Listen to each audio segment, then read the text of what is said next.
left Sydney, I'm visiting Melbourne. My sister just had a baby. So I was like, I'm getting away from these cunts. I was like, I'm out. She had a baby. And then ever since she had one, everyone keeps being like, when are you going to have a baby? Are you excited to have a baby? Are you next? I don't think I want to have kids. So I usually will be like, I don't think kids are for me, not for me. And people typically will be like, you'll change your mind when you get older. Don't worry about it. You'll change your mind. Normal. But then the other day I said to someone, I don't think I want to have kids. And they were like, oh my God, if you don't want to have a baby, like, what are you going to do about your legacy?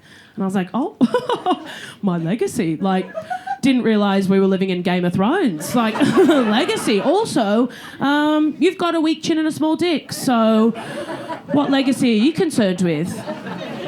And then my sister pulled me aside and she's like, can you please stop talking about my husband that way? So it's nice to be away from those guys. And I don't know if anyone else doesn't want to have kids. For me, I don't want to have kids because I'm dyslexic and it's hereditary. And I'm like, I think we just cut it off with me. You know, we don't need to keep passing it down the tree. If you don't know what dyslexia is, basically, you like jumble your words and your letters a lot. So like, I'm really good at making email passwords. It's really good. Yeah, I'll like type my first name into the computer and it's always like very strong. So that's pretty good. Recently, I had to go to the doctor actually in Sydney. And now when you go to the doctor when you're fat, they'll usually be like, well, of course you're sick, you're fat. Classic. To the point once I broke my wrist and I went to the doctor and I was like, my wrist is broken, and she said, well, have you considered losing weight? And I was like, I did get hit by a car, so... And then she said, yeah, but you would have been a smaller moving target. And I was like, okay, can you speak to me like that? So at least I got a rebate. That's pretty positive, so that's good. Crowds always get really like weird about this whenever I'm like, I'm fat, grow up, get over it. It's okay. My personality, it's incredible. Honestly, it's so good. My personality, it's so strong. It's kind of like, if we like combine everyone in this room, like all of your vibes, mine is still so much better than you guys. Like as a collective, do you know what I mean? It's so strong. Like my girlfriends always be like, oh my God, my boyfriend loves your vibe. You're his favourite friend of mine. He loves you. You're his favourite friend. And I'm like, I'll fuck him. I don't care. Shut up. You know, who fucking cares? It's crazy. I think we all have things we're insecure about. Like, everyone's got something, you know. For me, it's like what I look like. That's just my insecurity. And last year I was like, you know what?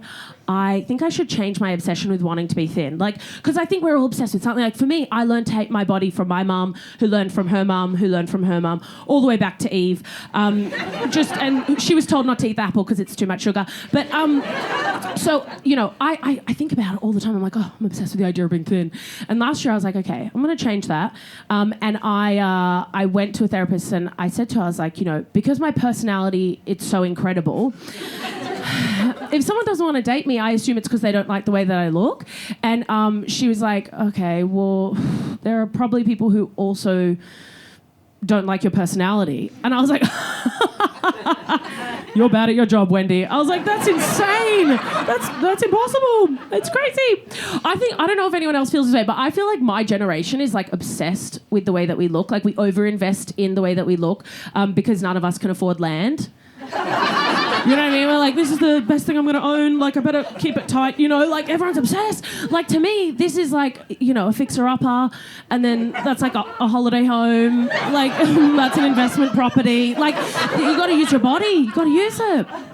The dating apps, if you've never had to do them, they're pretty miserable. Like, they're hard. And last year, so I got off them this year. That was my thing. I was like, 2026, I'm not going to do the dating apps.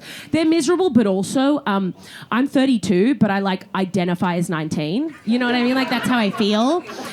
And last year I matched with someone who was 36, and I was like, oh my God, what does this pedophile want from me? Like, I threw my phone, and I called my friend and I said, these pedophiles, they're coming for me. And my friend goes, babe, you're 32.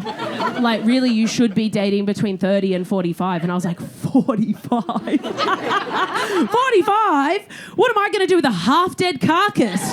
45. I'm 19. I just got my period. Like, 45? I actually can't even imagine what you talk to, like, a 45-year-old man about. Do you know what I mean? It's like, how was the war? Like, no idea how to connect, you know? But But it's really fun to hear that people are still meeting in real life. I love that. I think that's so fun because it feels scary. Like everyone, especially post-COVID, everyone's like on their phones all the time and we watch everything on their phones. Everyone's so like suspicious of each other in the real world. So it's really nice to hear that people actually talk to each other. And my friend and I were talking about this. We were like, we're so suspicious of each other. And she was like, it's crazy because like back in the day, so her grandparents met because the grandma worked at a bakery and the grandfather walked past and was like, damn, she's beautiful. Goes inside, asks her out, and she was like, I'm good, thanks. And then he went back every single day for an entire month until she agreed to go on a date with him. Stalking. Thank you. Yes. It used to be romantic and now that's stalking because we're so suspicious of each other. Like, I'm literally, like, if I see a man on the bus 2 days in a row, like, I'll call the police. And they're like, ma'am, it's the driver. Stop calling us. I'm suspicious. Change the schedule. Come on, you know? So my friend and I, when we were talking about this, we actually went to London in December and we were like, okay, we're off the apps. We got to get out there. We're a little bit horny, if I can be vulnerable. And we were a bit horny. And so we were like, let's get into a bit of British culture. So we went to see Magic Mike live. And if you don't know what it is, okay, so there was a movie about 10 years ago or something with Channing Tatum called Magic Mike. And he's a stripper and there's a bunch of strippers in the movie. I mean, no one really watches it for plot, but whatever. And so in the UK, they turned it into a live strip show. And so they bill it as that. They're like, come see strip. And me and my friend, we were like, fuck, like all we know as strip is like what we've seen in movies where dudes go to strip club and it's like filthy and it's like, yeah. And that's what we wanted sexually. That's what we needed emotionally, you know? Like that's what we wanted to lock in. So we buy tickets and we go to Magic Mike Live and we get there and it's at the Hippodrome Theatre, which is the same venue that Swan Lake debuted in 1910. Just so you know, vibe's not there. Do you know what I mean? It's like a theatre. I'm like, why am I walking upstairs? Like, this is crazy. So we sit down and we say to each other, we're like, don't worry about it. It's still going to be good. Like, what do you expect? What do you need from this? And I said to my friend, I want the lights to go down and the lights come back up. And then, like, out come these, like, hot dudes and they're like, yeah. And then, like, everyone in the crowd is like, yeah. Like, you know, that's what we need. So that's what I wanted. And this is what actually happened. So the lights go down and then the lights come back up. And out comes a woman and she's like, how's everyone doing? And I was like, get out of here, cunt! Like, I was like, what's happening? And she does this like 20-minute monologue up top. She's like, we're gonna have an amazing night. You deserve this. I'm like, I paid, I know.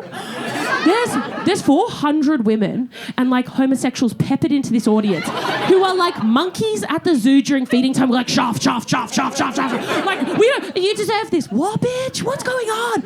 And then before they bring the strippers out, she goes, okay, we're gonna have a great night. Introduce yourself to the women next to you. Say hi to the women next to you. I was like, I don't really give a fuck about the bitch next to me. I paid £50 to see Shaft, you know? Could you imagine at a male strip club, before they bring the women out, some dude comes out and is like, what's up, brothers? Blah, blah. We're going to have an amazing night. Introduce yourself to the guy next to you.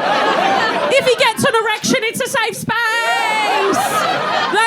It was so patronising, honestly. It was crazy. And the whole show, they don't even show you Shaft. What a waste of my time. Could have just caught the train, would have seen it easier. You know what I mean? Any questions? Jess Fuchs.